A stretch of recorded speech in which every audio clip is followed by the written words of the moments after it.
नमस्कार, मैं हूं शीनम शर्मा। आप देख रहे हैं अपना उत्तराखंड। करीब 20 महीनों के इंतजार के बाद अब आज यूनिफॉर्म सिविल कोड का ड्राफ्ट राज्य सरकार को मिल जाएगा। सुबह 11 बजे ड्राफ्टिंग कमेटी मुख्यमंत्री पुष्कर सिंह धामी को रिपोर्ट देगी, ड्राफ्ट सौंपेगी। करीब 2 लाख ऑनलाइन और ऑफलाइन सुझाव आए थे, जिसके बाद 30 से ज्यादा बैठकें हुई। 20 महीने के इंतजार के बाद ये ड्राफ्ट सरकार को मिलने जा रहा है। वहीं 3 फरवरी को इस ड्राफ्ट को कैबिनेट के सामने रखा जाएगा और उसके बाद 6 फरवरी को राज्य विधानसभा में यूसीसी का बिल पेश किया जाएगा। विधानसभा में बीजेपी के पास बहुमत है और इसे पास कराने में भी कोई मुश्किल नहीं होने वाली है। राज्यपाल के पास करते ही ये कानून बन जाएगा। हालांकि अगर किसी केंद्रीय कानून को प्रभावित करने वाले प्रावधान ड्राफ्ट में होते हैं तो फिर राज्यपाल यूसीसी ड्राफ्ट को राष्ट्रपति को भी भेज सकते हैं।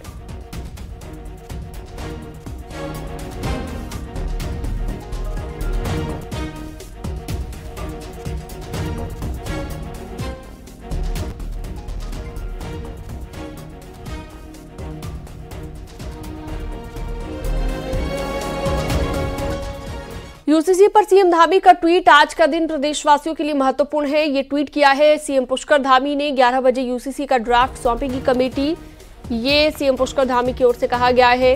विधानसभा सत्र में लाएंगे विधेयक और प्रदेश में लागू किया जाएगा यूनिफॉर्म सिविल कोड, ये कहना है खुद मुख्यमंत्री पुष्कर सिंह धामी का। तो बड़ी खबर इस वक्त हम आपको बता रहे हैं, 20 महीने का इंतजार अब खत्म होने जा रहा है और ड्राफ्टिंग कमेटी आज ड्राफ्ट सौंपेगी सीएम पुष्कर धामी को।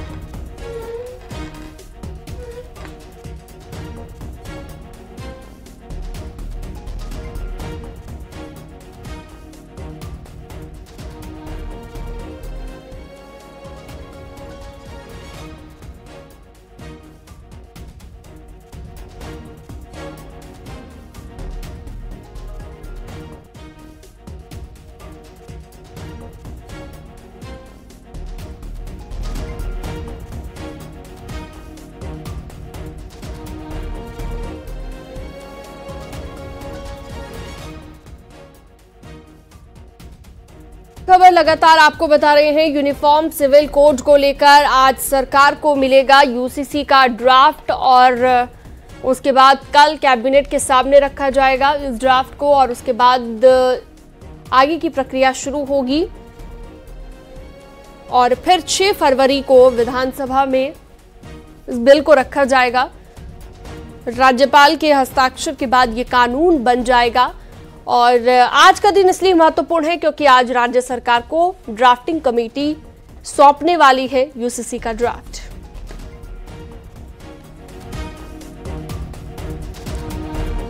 यूनिफॉर्म सिविल कोड किसी जाति, धर्म, संप्रदाय के खिलाफ नहीं है, किसी की पूजा इबादत की पद्धति के खिलाफ नहीं है, बल्कि यूसीसी संविधान की मूल भावना है।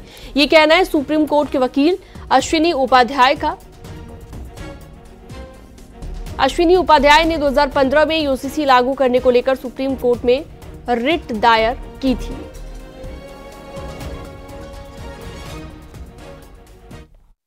Common civil code, uniform civil code एक ही है और कॉमन सिविल कोड और यूनिफॉर्म सिविल कोड केंद्र सरकार भी ला सकता है, राज्य सरकार भी ला सकता है। इसमें दोनों का अधिकार मिले हुए हैं। ये जो यूनिफॉर्म सिविल कोड है या कॉमन सिविल कोड है, ये हमारे संविधान निर्माताओं की मंशा थी। डॉक्टर अंबेडकर, सरदार पटेल, श्यामा प्रसाद मुखर्जी, सब लोग चाहते थे कि भारत में एक सबके लिए एक कॉमन सिविल कोड हो, यूनिफॉर्म सिविल कोड हो। इसलिए मैं उत्तराखंड की सरकार और मुख्यमंत्री धामी जी को धन्यवाद देता हूं कि जो संविधान निर्माताओं का सपना था उसको साकार करने के लिए वो आगे बढ़ रहे हैं और हमें पूरा भरोसा है कि जो उत्तराखंड का सिविल कोड आएगा, यूसीसी आएगा, यूसीसी का मतलब आप उसको फुल फॉर्म में उत्तराखंड सिविल कोड भी कह सकते हैं, वो हमारे अन्य राज्यों के लिए भी एक मॉडल होगा और जब देश में हमारे यूसीसी आ जाएगा तो वो दुनिया के लिए भी एक मॉडल होगा। ऐसा हमें पूरा भरोसा है। इससे सबको फायदा है, किसी को नुकसान नहीं है, सबका फायदा ही फायदा है। इसकी जरूरत क्यों पड़ी सर यूनिफॉर्म सिविल कोड की? देखिए, यूनिफॉर्म सिविल कोड की जरूरत इसलिए है क्योंकि भारत जब गुलाम था तो गुलामी के दौरान बहुत सारी कुरीतियां भारत में आ गई।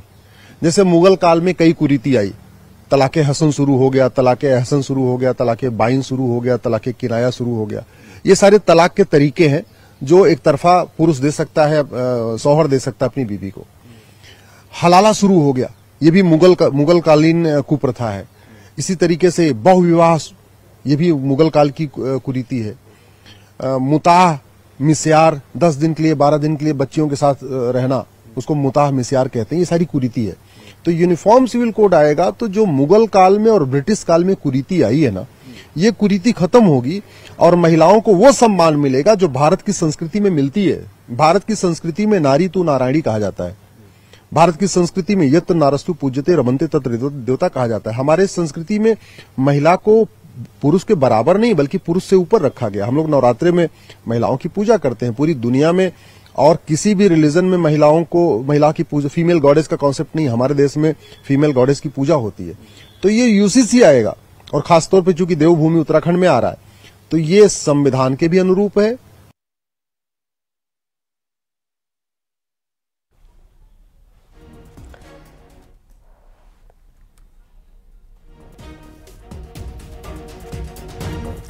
तो आज सरकार को यूसीसी का ड्राफ्ट मिलने जा रहा है। काफी बड़ा दिन उत्तराखंड के लिए, प्रदेशवासियों के लिए, लंबा इंतजार इसके लिए किया गया है। भारतीय जनता पार्टी ने पहले ही अपने मैनिफेस्टो में ये क्लियर कर दिया था कि सरकार इसे लेकर आएगी और यूनिफॉर्म सिविल कोड को लागू किया जाएगा। इसे लेकर चर्चाएं भी बहुत ज्यादा हुई, विपक्ष की ओर से विरोध भी किया गया। लेकिन इस बीच अब कमेटी के सभी सदस्य देहरादून में इस वक्त मौजूद हैं और जल्द ही जो है 11 बजे का वक्त बताया गया है, 11 बजे राज्य सरकार के पास ये ड्राफ्ट पहुंच जाएगा जो यूसीसी का तैयार किया गया है। उसके बाद बिल को रखा जाएगा विधानसभा में। उससे पहले कल कैबिनेट के बीच इसे रखा जाएगा। हमारे सहयोगी सुनील प्रभात हमारे साथ जुड़े हुए हैं देहरादून सीएम आवास से। सुनील, 11 बजे का वक्त है और 20-25 मिनट बाकी बचते हैं जब राज्य सरकार को मिल जाएगा यूसीसी का ड्राफ्ट। कह सकते हैं एक बहुत बड़ा दिन उत्तराखंड वासियों के लिए। बिल्कुल सीनम, बड़ा दिन है। और अभी आपने, हमारे दर्शकों ने अश्वनी उपाध्याय को भी सुना। अश्वनी उपाध्याय सुप्रीम कोर्ट के वकील हैं और अश्वनी उपाध्याय वो शख्स हैं जिन्होंने 2015 में यूनिफॉर्म सिविल कोड को लेकर सबसे पहले सुप्रीम कोर्ट में रिट दायर की थी। आज अश्वनी उपाध्याय भी देहरादून पहुंचे हैं, उत्तराखंड पहुंचे हैं, क्योंकि उत्तराखंड में आज यूनिफॉर्म सिविल कोड का जो ड्राफ्ट है वो सरकार को मिलने वाला है। इस यूनिफॉर्म सिविल कोड पर देश भर की नजरें टिकी हुई है कि आखिर यूनिफॉर्म सिविल कोड में है क्या। मैं अभी मुख्यमंत्री आवास में मुख्य सेवक सदन में हूं, जहां पर एक कार्यक्रम आयोजित होगा और अब से कुछ देर बाद जो यूनिफॉर्म सिविल कोड की ड्राफ्टिंग कमेटी है उसके मेंबर भी यहां पर पहुंचेंगे और मुख्यमंत्री को ये ड्राफ्ट यहां पर सौंपा जाएगा। तो इसकी लगभग सभी तैयारियां यहां पर पूरी हो चुकी हैं। आप सभी को इंतजार है, बिल्कुल कुछ ही देर का इंतजार बाकी है। और यहाँ पर ये जो तस्वीर हमारे सहयोगी अभी दिखा रहे थे सुनील, यहीं पर ड्राफ्टिंग कमेटी पहुंचेगी और सीएम पुष्कर सिंह धामी को यहीं पर सौंपा जाएगा यूसीसी का ड्राफ्ट। हमारे सहयोगी संदीप पांडे भी जुड़े हुए हैं हमारे साथ हरिद्वार से। संदीप, जरा रिएक्शन लीजिए लोगों से, किस तरह का उत्साह है? आज का बड़ा दिन है उत्तराखंड वासियों के लिए, यूसीसी का ड्राफ्ट राज्य सरकार को मिलने जा रहा है। देखिए, उत्तराखंड के लिए ऐतिहासिक आज का दिन है और यहाँ हरिद्वार के लोगों में भी इसको लेकर उत्सुकता है। लिहाजा लगातार ड्राफ्ट की खबरों पर अपडेट बने हुए हैं। हम उन लोगों से बात करना चाहते हैं किस तरीके से वो इस फैसले को धामी सरकार की ले रहे हैं। भाई साहब, आज ड्राफ्ट कुछ ही पल में सौंप दिया जाएगा, कमेटी यहाँ पे मौजूद है देहरादून में। आप लोग इसको किस तरीके से देखते हैं? देखिए, उत्तराखंड के लिए बहुत ऐतिहासिक दिन है। निश्चित रूप से जो हमने वादा किया था, जो धामी सरकार ने वादा किया था समान नागरिक संहिता का चुनावों में, वो आज ला रही है। कमेटी अपना ड्राफ्ट सौंप रही है और जल्दी ही आशा है कि वो कानून के रूप में परिवर्तित होगा। और कहीं ना कहीं जो धामी जी की सोच है कि उत्तराखंड की संस्कृति की रक्षा, उत्तराखंडियत की रक्षा निश्चित रूप से इस कानून से होने वाली है। और जो 2025 तक उत्तराखंड को देश का अग्रणी राज्य बनाना है, तो उसमें धामी जी का ये महत्वपूर्ण कदम बिल्कुल है। और भारतीय जनता पार्टी ने पहले ही अपने मैनिफेस्टो में जिक्र कर दिया था इस बात का। संदीप, मैं लौटूंगी आपके पास। पहले ही जिक्र कर दिया था भारतीय जनता पार्टी ने 2022 में कि हम यूसीसी लेकर आएंगे और इस कानून को लागू करवाएंगे। सहारनपुर से, देवबंद से हमारे साथ निखिल अग्रवाल भी जुड़े हुए हैं। निखिल, आप भी जरा लोगों से बातचीत कीजिए। आज बड़ा दिन उत्तराखंड वासियों के लिए और पूरे देश की निगाहें आज इसी कानून पर टिकी है। देखिए, उत्तराखंड की नहीं बल्कि पूरे देश की निगाहें इसी कानून पर टिकी हैं। आज चूंकि ड्राफ्ट सौंपा जाएगा, ये वो ड्राफ्ट है जिसको बीजेपी सरकार ने अपने मैनिफेस्टो में शामिल किया था और आज वो दिन आ गया है कि जब ये ड्राफ्ट सौंपा जाएगा और जल्द ही इस पर अगर कानून बनता है तो ये उत्तराखंड के लिए एक बहुत बड़ा विषय होगा, क्योंकि पहला ऐसा राज्य होगा जो यूसीसी लेकर आएगा। हम इस समय देवबंद में खड़े हैं। ये देवबंद उत्तराखंड से बिल्कुल सटा हुआ है और ये वो धरती है जहां से इस्लाम का प्रचार करने वाले निकलते हैं। हमारे साथ कुछ लोग यहाँ मौजूद हैं। ये बताएं, यूसीसी उत्तराखंड में आ रहा है, आज ड्राफ्ट आ रहा है, तो ऐसे में लोग क्या सोचते हैं, क्या सही है, समान अधिकार होने चाहिए? समान अधिकार होने चाहिए, और जो पिछली सरकारें रही, ये सरकार उससे बढ़िया काम कर रही है, लेकिन किसी की धार्मिक आजादी नहीं छीननी चाहिए। जैसे हमारे कोई मजहब के अंदर है, जो कानून शरीयत है, उसमें कोई इंटरफेयर ना होने चाहिए। ठीक है, जो पब्लिक के लिए फायदेमंद है गवर्नमेंट को करना चाहिए, सबको साथ लेके चलना चाहिए। सबको साथ लेकर चलना चाहिए, समान अधिकार होने चाहिए, ऐसी ये लोग कह रहे हैं। ये बताएं कि क्या समान अधिकार से ही आगे चलेगा देश? समान अधिकार से ही देश आगे चलेगा। देश के लिए समान अधिकार ही जरूरी होता है। ये तो कानून, एक देश कोई एक भी कानून हो, हर नागरिक के लिए ये समान मांग होना बहुत चाहिए। सारे लोग पहले भी उठा चुके हैं कि एक देश एक कानून हो, लेकिन कुछ लोगों का ये भी मानना है कि धार्मिक आजादी किसी की नहीं छीननी चाहिए। हमारे साथ कुछ और मेहमान जुड़ गए हैं, खास मेहमान सूर्यकांत धस्माना जी हमारे साथ जुड़ गए हैं, उपाध्यक्ष हैं उत्तराखंड कांग्रेस के।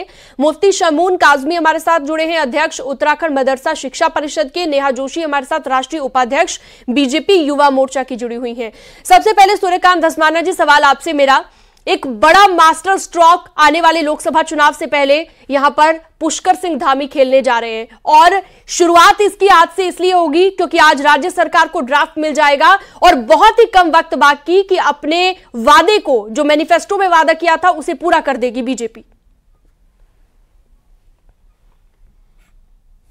देखिए, सबसे पहले तो मैं आपसे कहना चाहता हूं, जो मास्टर स्ट्रोक आप कह रही हैं, अब मास्टर स्ट्रोक तो पता लगेगा जब वो उसका मसौदा आएगा। ये कानून आ रहा है, यूसीसी कानून आ रहा है, आज उसका मसौदा जो समिति बनी थी वो सौंप रही है सरकार को।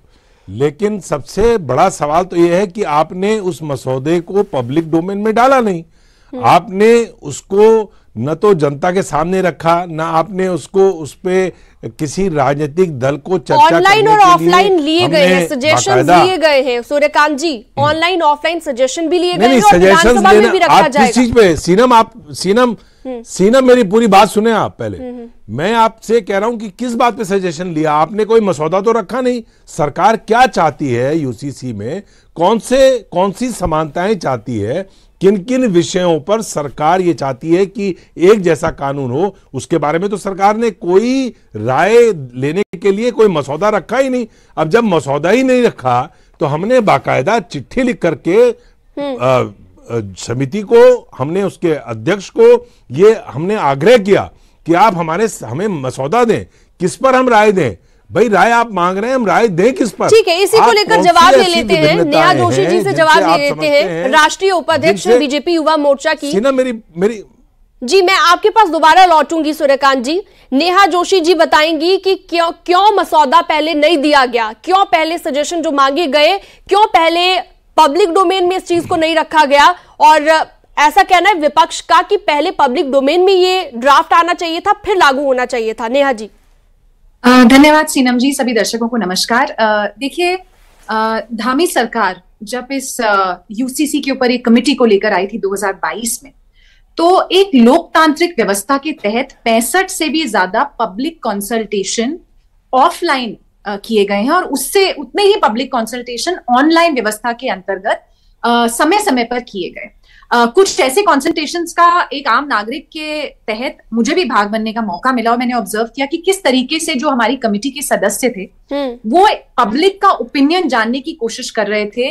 जो कुछ कंटेंट, कुछ ऐसे विवादित विषय हो सकते हैं, क्या पब्लिक उस पर कह रही है, अलग अलग धर्मों के लोग, उनके प्रतिनिधि इन कंसल्टेशंस का भाग थे। तो धस्माना जी का ये कहना कि पब्लिक डोमेन में नहीं रखा गया, सर पब्लिक से मिलकर ही, पब्लिक की आवाज को ही यूसीसी में लाया गया है, और आज जब इसका ड्राफ्ट आएगा तो मुझे लगता है स्थिति बहुत क्लियर हो जाएगी। विषय यहाँ पर यह है कि संविधान के 44 अनुच्छेद के अंतर्गत ये एक जिम्मेदारी थी सरकार की कि यूसीसी लेकर आए। अंबेडकर जी का सपना था कि यूनिफॉर्म सिविल कोड हो, और आज मुझे लगता है हमारा सौभाग्य है उत्तराखंड वासियों का कि हमारा प्रदेश एक मजबूत नेतृत्व पुष्कर सिंह धामी ने हमें दिया, और ठीक है नेहा जी, उन्होंने मैं लौटूंगी आपके पास। मुफ्ती शमून कासमी जी भी हमारे साथ जुड़े हुए हैं, अध्यक्ष उत्तराखंड मदरसा शिक्षा परिषद के हैं, उनका रिएक्शन भी जान लेते हैं। मुफ्ती शमून कासमी जी, आपका क्या कहना है इस पर? यूसीसी लागू होने जा रहा है, बेहद करीब पहुंच गई है राज्य सरकार। प्रदेश के माननीय मुख्यमंत्री श्री पुष्कर सिंह धामी जी एक सशक्त नेता हैं और विजन वाले नेता हैं। मुफ्ती शमून कासमी जी अपनी बात रख रहे थे, अपनी बात पूरी कीजिए। मुफ्ती जी, मैं आपके पास लौटूंगी, उससे पहले भारती सकलानी हमारी सहयोगी जुड़ी हुई है देहरादून से। भारती, जरा बातचीत कीजिए, बताइए किस तरह के रिएक्शंस आ रहे हैं। और देहरादून में, क्योंकि 11 बजे का वक्त है, 11 बजे ड्राफ्ट सौंप दिया जाएगा राज्य सरकार को, कितनी और देर बाकी? देखिए, बस अब थोड़ा सा इंतजार यहाँ पर और करना पड़ेगा जब सरकार को यूसीसी कमेटी ड्राफ्ट सौंप देगी। मेरे साथ इस वक्त बीजेपी के कुछ कार्यकर्ता मौजूद हैं और वो कैसे देख रहे हैं, कैसे रिएक्ट कर रहे हैं, उनसे बातचीत कर लेते हैं। सर, आज फाइनली वो दिन है जिस दिन यूसीसी कमेटी अपने ड्राफ्ट को मुख्यमंत्री को दे देगी, कैसे देख रहे हैं? इसमें यही देख रहे हैं कि ये जो है प्रदेश के लिए एक आगे बढ़ाने के लिए पूरे प्रदेश से शुरू हमारा उत्तराखंड जो है वो इस प्रथम नंबर पे आ रहा है और उसके बाद में जैसा कि है कि फिर पूरे भारतवर्ष के अंदर इसको जो है लागू किया जाएगा। तो इससे एक जो आपस में सामंजस्य की क्या आप क्या कहना है? ये संदेश जाएगा, ये पूरे भाजपा पार्टी के लिए नहीं बल्कि पूरे देश के लिए बहुत ही एक संदेश मैसेज जो जाएगा वो बहुत अच्छा जाएगा और उसका रिजल्ट भी बहुत अच्छा आएगा। क्योंकि आज सेल में हमारी सरकार ने जो पहल करी है वो बहुत पहले कर देनी चाहिए थी ये पहल, लेकिन अब भी अगर हुई है, कहते हैं ना कि सुबह का भूला शाम को वापस आता है, तो अब जो भी पहल हुई है वो बहुत अच्छी हुई है। इसके लिए हमारी पूरी हम लोग बहुत खुश है और बहुत खुशियां। 20 महीने का इंतजार खत्म होने जा रहा है सर आज। इसमें ये सब समानता रहेगी, कोई कुछ और नहीं रहेगा। जैसे हमारे प्रधानमंत्री जी कहते हैं, सबका साथ सबका विकास, सबका विश्वास और सबका प्रयास।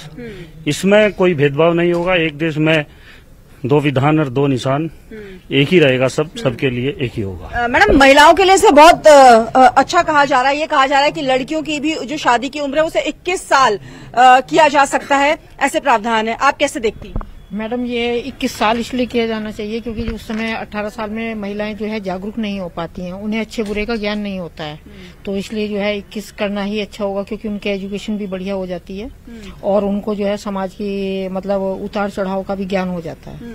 ओवरऑल कैसे देख रही हैं आप यूनिफॉर्म सिविल कोड को? ओवरऑल सिविल कोड को हम इसलिए समानता के आधार पर देख रहे हैं।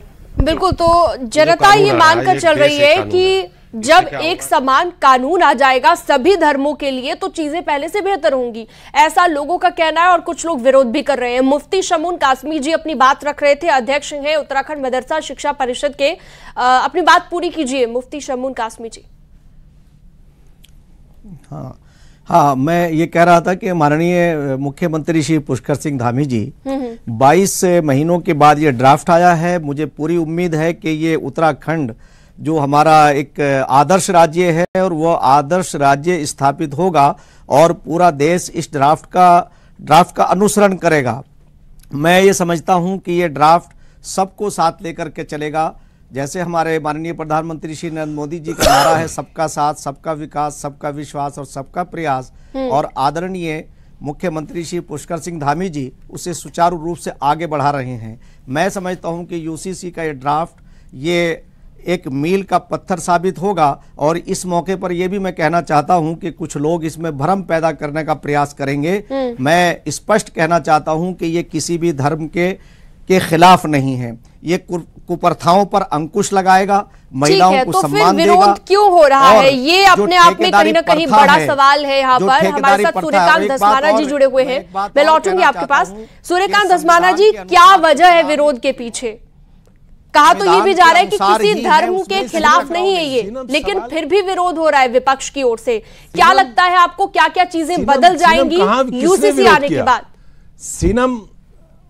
सीनम, आप क्यों हमारे मुंह में शब्द डाल रही हैं? कौन विरोध कर रहा है? हमने कहा मसौदा ही नहीं है। इतनी मुफ्ती साहब उसकी तारीफ कर रहे हैं, इनको मालूम है क्या है यूसीसी में? अभी नेहा जी ने बताया कि उन्होंने इंटरेक्शन किया, किन विषयों पे इंटरेक्शन किया, व्हाट आर द सब्जेक्ट्स, आप बता दीजिए क्या क्या चीजें बदल जाएंगी इस कानून के आने के बाद उसमें। अरे भाई कमाल है, मैं कैसे बता दूं, मसौदा नहीं है। मेरा सबसे पहले आपत्ति यही है कि आप कानून बना रहे हैं, उसमें आप इंटरेक्शन कर रहे हैं, उसमें आप संवाद की बात कर रहे हैं, उसमें आप सुझाव लेने की बात कर रहे हैं। एक मिनट, मुझे पूरी बात कहने दीजिए। आप मसौदा नहीं रखेंगे, आप बताएंगे ही नहीं कि आप चाहते क्या हैं, उसके ऊपर कौन विचार दे सकता है? सवाल यह है, ये देश विभिन्नताओं का देश है और ये कंकरेंट इशू है, ये एकेडमिक बहस है, ये कोई चिल्लाने के लिए बहस नहीं है। ये सीनम यूसीसी जो मामला है, निश्चित तौर पे हमारे देश के अंदर ये कहा गया है, संविधान में कहा गया है कि समय आने पर यूसीसी लाई जा सकती है। लेकिन सवाल यह है कि सरकार कंकरेंट विषय में, कल माना केंद्र सरकार यूसीसी लाती है तो एक अम्ब्रेला एक्ट बनेगा।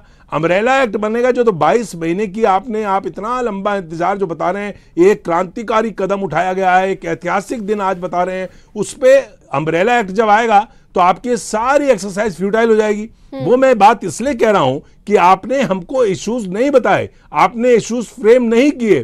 किसी भी अदालत में किसी विषय पर अगर बहस होती है तो वहां पर इश्यूज होते हैं, इश्यूज फ्रेम किए जाते हैं, चार्जेस फ्रेम किए जाते हैं। अब आपके ऊपर, अब ये टीवी में मैं क्या बहस करूं? अभी 11 बजे जब मसौदा दे देंगे, मसौदा जब वहां पर पूरा यूसीसी का ड्राफ्ट आ जाएगा कि उसमें इसके कुछ पॉइंट्स आपके पास होने चाहिए जिस पर आप बता पाएं कि आपका क्या रिएक्शन है। सारे पॉइंट्स होने चाहिए थे। सीनम सरकार क्या चाहती है, किन चीजों में एकरूपता चाहती है, कौन सी ऐसी विभिन्नताएं हैं जो समाज में विभेद पैदा कर रही हैं, कौन सी ऐसी डिस्पैरिटीज हैं लॉ में जिनके कारण एक नागरिक का कानून दूसरा है, दूसरे नागरिक का। अब हमारे यहाँ, हमारे देश में हिंदू लॉ है, हमारे देश में मुस्लिम लॉ है, हमारे देश में ट्राइबल्स के लिए अलग लॉ है, हमारे यहाँ परंपराएं हैं, ये विभिन्नताओं का देश है। और माफ करिए, जो फंडामेंटल राइट्स है, विभिन्नताओं का जो हमारा देश है प्रीएम्बल है, भारत, आप सही कह रहे हैं, लेकिन एक देश एक कानून होना चाहिए ऐसा भी मानना है सरकार का। तभी सरकार ने पहले ही अपने मैनिफेस्टो में जिक्र कर दिया था। अरे भाई, सूर्यकांत जी, आपकी इसी बात को लेकर मैं रिएक्शन लूंगी नेहा जी से, लेकिन उससे पहले एक छोटे से ब्रेक का यहाँ पर वक्त हो गया है। हमारे तमाम दर्शक लगातार जुड़े हुए हैं हमारे साथ, हमारे खास मेहमान भी जुड़े हुए हैं। वक्त एक छोटे से ब्रेक का।